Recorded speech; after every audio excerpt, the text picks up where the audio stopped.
ஜனாதிபதி பணிக்குழாம் பிரதானி சாகல ரத்நாயக்க தலைமையில் இந்த நிகழ்வு நடைபெற்றது.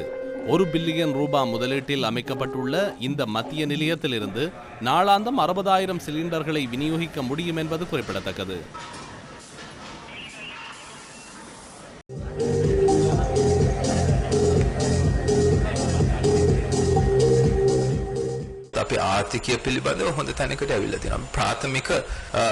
நாம் பொருளாதார ரீதியில் சிறந்த இடத்திற்கு வந்துள்ளோம். நமது ஆரம்ப கையிருப்பு அதிகரித்துள்ளது.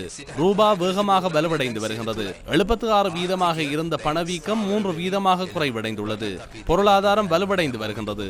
அனைவரையும் ஒன்றிணைத்து நாம் நாடு என்ற ரீதியில் முன்னோக்கி செல்ல வேண்டும். குறைபாடுகள் தொடர்பில் கதைத்து நாம் அதனை நிவர்த்தி செய்ய வேண்டும். அதற்கு தேவையான சட்டங்களை கொண்டு வர நடவடிக்கை எடுப்போம். கடந்த 2 வருடங்களாக முன்னெடுத்த பணிகளை தொடர வேண்டியுள்ளது.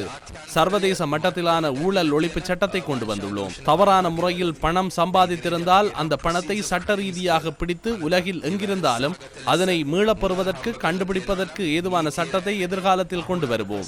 விரைவில் தேர்தல் ஒன்று வர உள்ளது. ஜனாதிபதி எங்கேனும் தேர்தல் பணிகளை செய்வதை கண்டீர்களா? அவர் வீழ்ந்துள்ள நாட்டை மீட்டு நாட்டை கட்டியெழுப்பவே செயற்பட்டு வருகின்றார். එතුමා වැඩ කරන්නේ මේ වැටිච්ච තැනින් මේ රට ගොඩනගා